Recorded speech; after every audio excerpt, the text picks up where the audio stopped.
I have a contrarian question to raise based on what was discussed between you two gentlemen. Mention was made of Reza Shah becoming a landowner, right, which is a very famous, familiar way of formulating what he did and portraying him as a land grabber. We already find that in De Khuda, we find that in Bahar. And Kasravi. Yes, Kasravi. Everybody says that. De Khuda makes fun of him, that he's a thief, and that kind of language is used.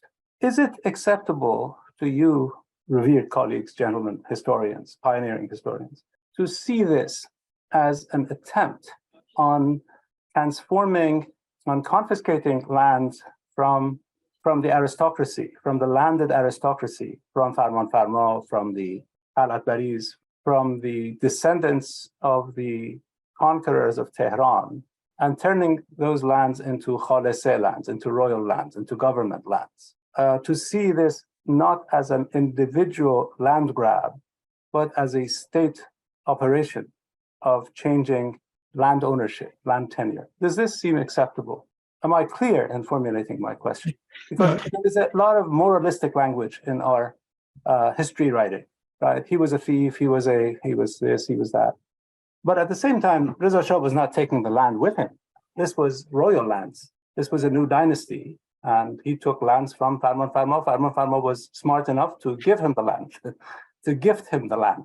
But others were not so. Well, as you know, he also got people's houses in Tehran. It's not just... He got many things. He got property.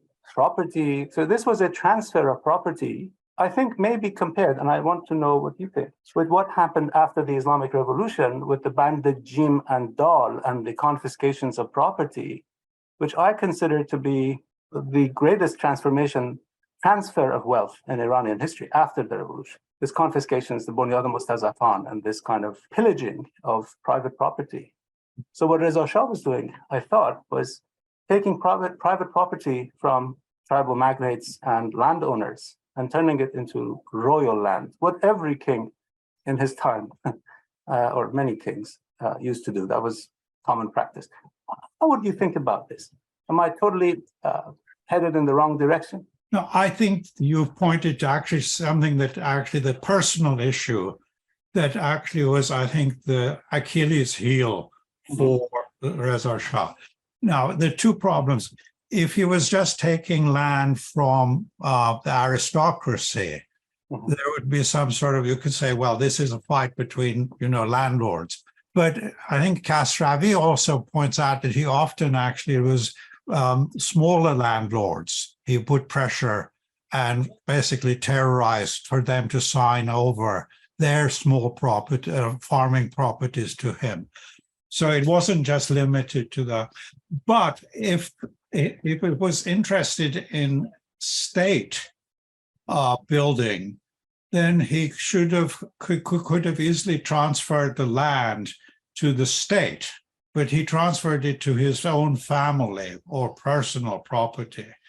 And this makes it an actually very interesting distinction between Reza Shah and Ataturk. And here you see Ataturk may have been just as dictatorial, but Ataturk was never really contaminated with the notion of personal greed or personal accumulation of capital, money.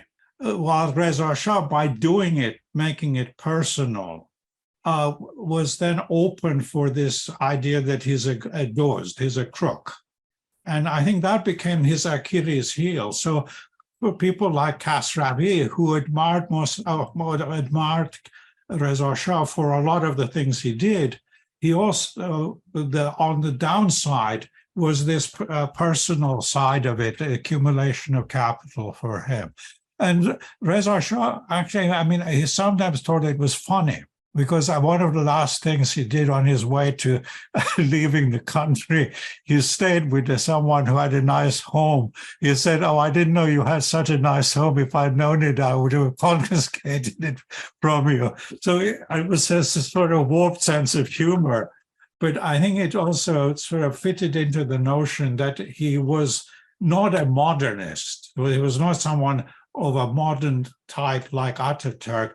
He was much more like the old Oriental despots that for him, all property really could belong to him and he could make it into his family or personal property. One of the advice that the British gave to the new Shah in 41 was basically hand over all the property to the state as a way of basically distancing yourself from the personal accumulation of landed property. So I think, even nowadays, you can look at Reza Shah and say, well, he did all these things, but the but often is, one is, of course, the dictatorial side, but the other thing is the use of basic terror to accumulate personal property. Thank you. Thank you very much. So Reza Shah was less of a statesman than Ataturk in not nationalizing the Awqaf. He allowed the Awqaf to stay in place. He didn't confiscate that for the state. But I'm saying, looking beyond his personal flaws, and there were many, like every other king, this transfer of wealth, yes, there is cruelty, there is coercion, but at the same time, it is dispossessing some groups that were opponents, that were considered to be opponents of the new state. And he went after them, and he, in a very crude, coercive way, confiscated their wealth. And eventually, as you perfectly well said, that wealth was transferred to this state, except for the Bunyad Pahlavi that in its own turn became very corrupt and complicated. By the way, and that was Boushehri's house, right? When he was on his way to exile. Yes. Yeah. Right. Yes, that's an interesting. But Hossein Jan, but this was done. This is not just about somebody's personal flaw, although we cannot dismiss. This is a huge thing, by the way. Reza Shah did this in a very arbitrary way. For instance, there were certain lands in certain areas that Reza Shah was interested in, and they were not, as Ervand said, all big landowners. Reza Shah had great relationship with some of these folks. It was really personal. And then if you want to have a broader conversation about this, it really comes down to sort of unconditionally supporting a ruler who does everything on a sort of arbitrary basis. This is different from the discussion of having a democrat in place, or right? It's a difference between a despot and a dictator. I think, at least my interpretation of what Ervand said, is that Reza Shah was a despot. In other words, whatever, and this is a difference between Ataturk and Reza Shah. There is also, I mean, to use a sort of a Weberian explanation, Reza Shah's base of power was military, the state, and I think the third was court patronage. Exactly. By having this Bunyad and so on, it's a huge institution where people working there are actually directly dependent on their salaries, promotion, well-being, on money that comes from the Shah personally. It's not from the state. So that makes it actually a very much a personal way of getting power. And it's actually what someone pointed out to me, that after CIT, where Reza Shah's monuments were being destroyed all over the place, one place it wasn't destroyed was in an area near the Caspian, where he'd actually put a lot of money in development, and the local population actually had prospered. So they actually protected a statue where everywhere else in the country the statues were being torn down. So here you can see that was one way for him to consolidate power, making it a personal patronage. Thank you.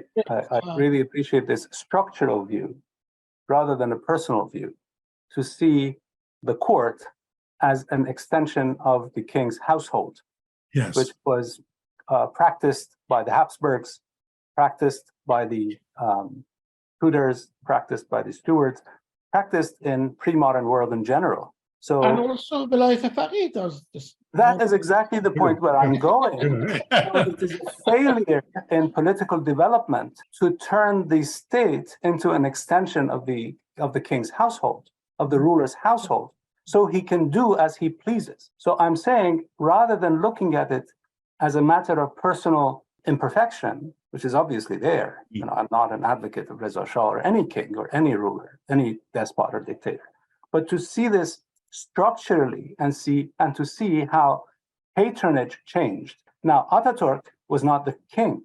Ataturk had abolished the Ottoman Empire, and he had become a president, a head of the republic.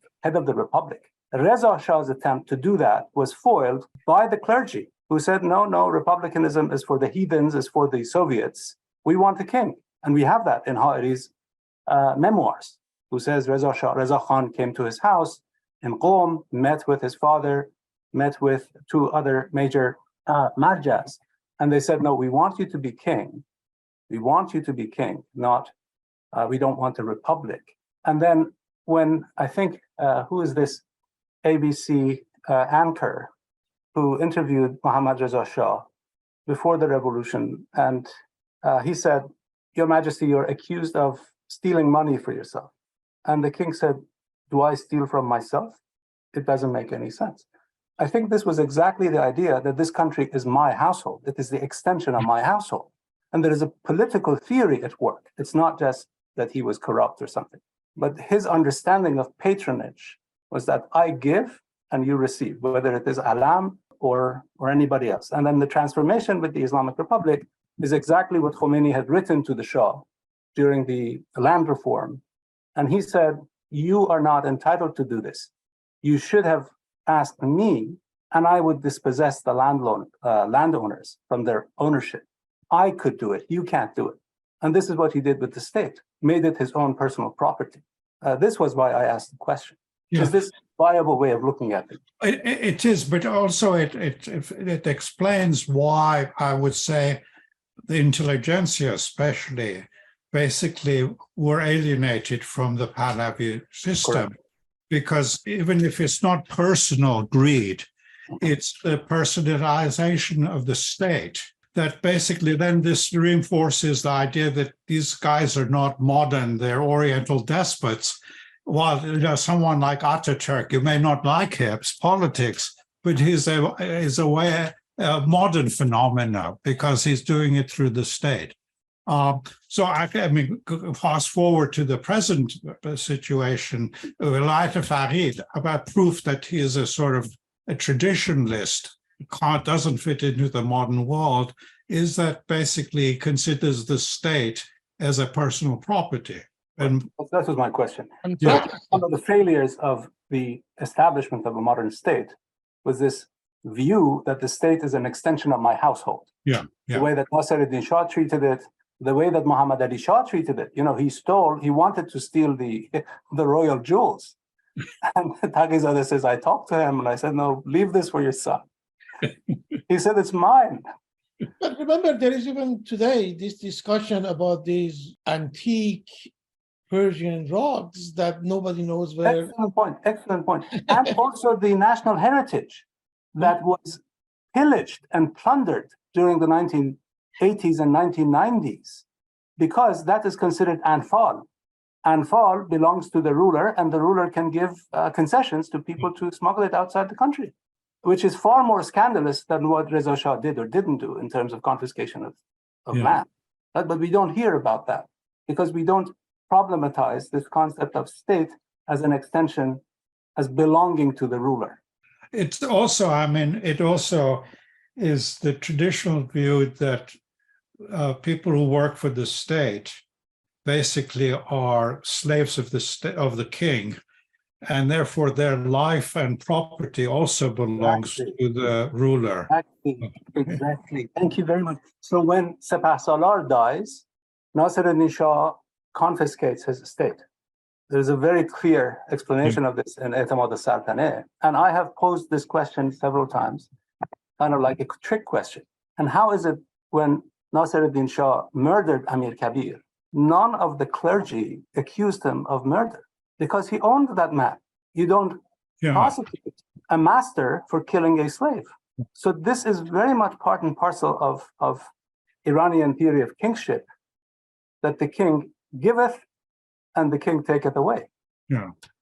With Nizam al-Mulk, with Amir Kabir, with anybody, with Farahani or Maqam, etc. I think this is a very subtle point in theory of state that I just wanted to share and see what you esteemed colleagues. It's a contrast, and it is interesting that there is the sharp contrast. In the Ottoman Empire, the janissaries were the slaves, and so it was very much the same. But somewhere in the late 19th century, early 20th century, that changes in the Ottoman Empire. So Ataturk could kill people, but it didn't take away their property as if they were extension of his own personal property. There is that distinct, I would say, I don't like the term modernization, but there's a different, basically, worldview of politics there. Absolutely. So 1848, the killing of the Janissaries, exactly the same thing. It's a massacre and confiscation of their wealth. But then something happens in the after the constitution of the Ottoman Empire, 1880s, 1890s, right after the first constitution, that the king is no longer the owner, that he doesn't possess the lives and wealth of his subjects. That's a major change that doesn't seem to have occurred in Iran. The interesting thing, I mean, I would like someone to investigate how far this concept that the Shah owns basically all the property wealth is basically throughout the country, or is it to only people who work for the Shah or dependent on the Shah? So, for instance, does the Sharia protect private property, but not? So usually the discussion of Oriental despotism is that the Shah controls everything. And this looks from outside. I'm not sure if anyone has really investigated enough empirically to see if the Shah's control over property is actually limited to Chauker, the servants of the Shah, or is it also extended to private individuals who have nothing to do with the state? If it does extend there, then you would say, yes, it's Oriental despotism. But if it's limited, then there are restrictions on the power of the state. But it's something that needs to be investigated. Thank you so much. This is great. This is something that I've thought about a lot.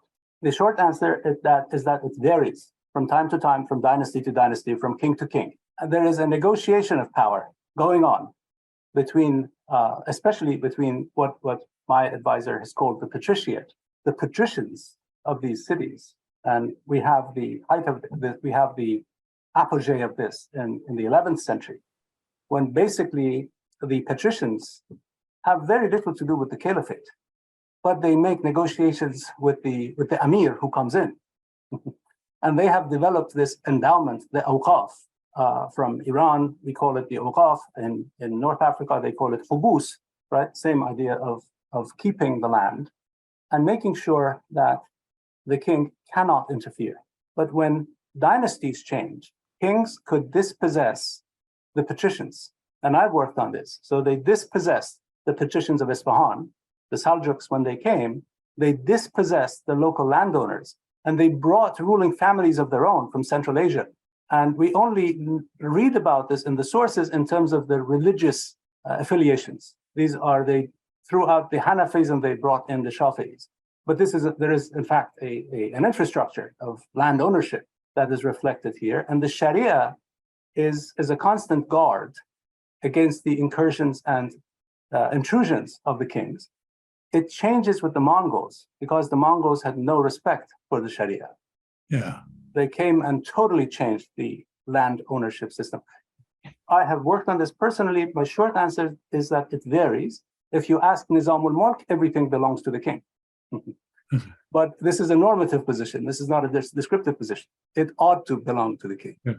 So when Nasser ad-Din Shah wanted, he could exercise his power over Amir Kabir.